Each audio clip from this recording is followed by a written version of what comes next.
And for the next fight on the card, we got Ryan Babyface Benoit going up against Zarrukh Adashev.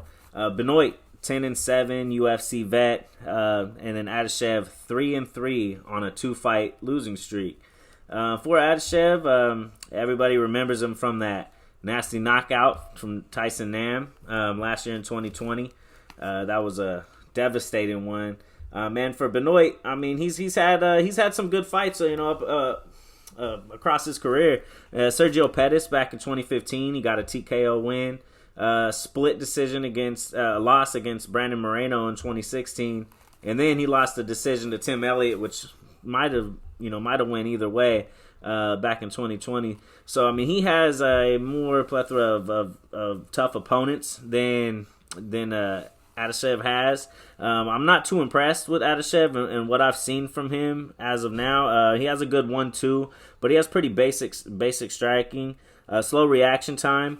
He does stay on the outside, and he waits for an opening to swarm in with those big overhands. He's going to need to try to lead this dance if he wants a chance in this fight.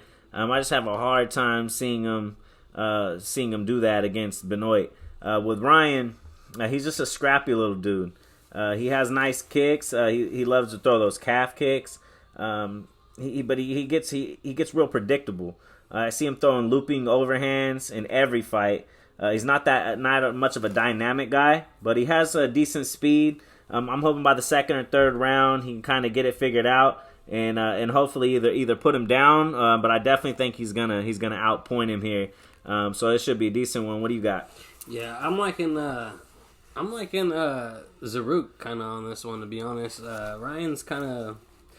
Benoit loses to the guys he should be beating all the time, so I feel like Adashev's kind of alive in this spot. He is the underdog, right? Yeah, he's plus 120.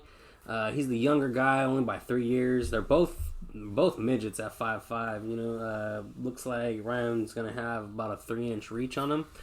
Being that Zarrukh is the better striker, I don't think that's going to be a problem. The only thing about Benoit is he can do it. He can do it both ways, man. The man's a great grappler. He does his grappling exhibitions on the side, and Zarrukh, he's kind of he's a striker, and he's been shown that he can eat a big punch and get knocked out. In his last fight against Sue, however, though, he looked great, man. I had Sue in that one, even though it was like a minus 400 or something like that, and I was sweating it. I thought Zarrukh was going to come in here looking like he did against Tyson. Granted, that was up a weight class, and the man was pudgy. He did not look like a fighter at all, and it showed. He went in there and got knocked the fuck out.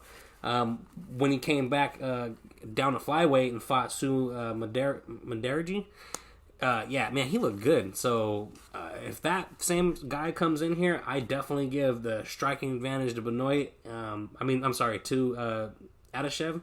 And I think he's going to take it to Benoit on the feet. So if Benoit doesn't make this a grappling affair, I definitely see Adashev coming out the winner. And the only reason I don't think Benoit's going to make it a grappling affair is because he drops the ball a lot. And that's the only reason I'm thinking that.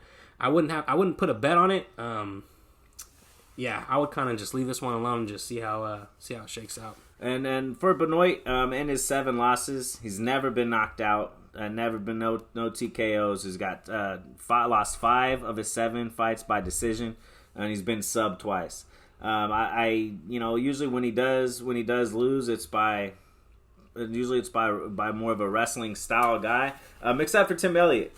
Tim Elliott stood with him, and like I said, that fight kind of looked like it could have went either way. I actually on the other way on that. I really like Benoit in this one, and I plan on putting him in one of my main parlays. But they have Benoit at about minus 145, give or take, and Zarrukh at a plus 120. So they're both there to make some money on. If you do choose to go either way, I do plan on going Benoit, and Rock's going Zarrukh on this one.